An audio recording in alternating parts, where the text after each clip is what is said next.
സാമൂഹ്യ സേവന സന്നദ്ധ രംഗത്ത് പ്രവർത്തിക്കുന്ന ഒരു കൂട്ടം സഹോദരിമാരാണ് ഇവിടെ ഒന്നിച്ചിരുന്നിട്ട് നോമ്പ് തുറക്കുന്നത്.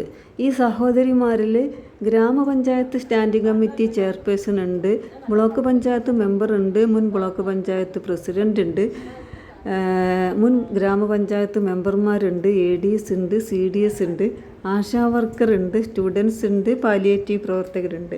ഇങ്ങനെ എല്ലാം കൂടി ചേർന്നിട്ടുള്ള നല്ല ഒരു സന്നദ്ധ പ്രവർത്തകരാണ് ഈ ഇരിക്കുന്നത്. ഇവർക്ക് നോമ്പ് തുറക്കാനുള്ള ഭക്ഷണം ഓരോരുത്തരും അവനവൻ്റെ വീട്ടിൽ നിന്നും പാകം ചെയ്തിട്ട് കൊണ്ടുവന്നിട്ടാണ് ഒരു ഭാഗത്ത് ഇരുന്നിട്ട് ഇവർ നോമ്പ് തുറക്കുന്നത്.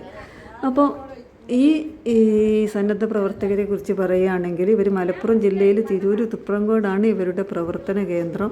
വളരെ നല്ല രീതിയിലാണ് ഇവർ പ്രവർത്തിക്കുന്നത്. ഇപ്പോൾ നമ്മുടെ വയനാട് ദുരന്തം ഉണ്ടായപ്പോൾ നല്ലൊരു എമൗണ്ട് സാധാരണക്കാരായ ആളുകളെ അടുത്തുനിന്നും ശേഖരിച്ചിട്ട് ഇവർ നൽകുകയുണ്ടായി. അതേപോലെ തന്നെ ഇപ്പോൾ എല്ലാ നോമ്പിനും കിസ് പ്രോഗ്രാം, റംസാൻ കിസ്, അതേപോലെ വളരെ പാവപ്പെട്ട മെഹന്തി ഫെസ്റ്റ് നടത്തുന്നുണ്ട്. വളരെ പാവപ്പെട്ട സ്ത്രീകളെ കണ്ടെത്തിയിട്ട് അവർക്ക് ആവശ്യമായിട്ടുള്ള സഹായങ്ങൾ നൽകുന്നു. ഇങ്ങനെ ഒരുപാട് നല്ല കാര്യങ്ങൾ ചെയ്യുന്ന സന്നദ്ധ പ്രവർത്തകരാണ് ഇരിക്കുന്നത്. അപ്പോൾ നാടിൻ്റെ എല്ലാ ഭാഗത്തും ഇത്തരം നല്ല നല്ല പ്രവർത്തനങ്ങൾക്കായി സ്ത്രീകൾ മുന്നോട്ട് വരട്ടെ.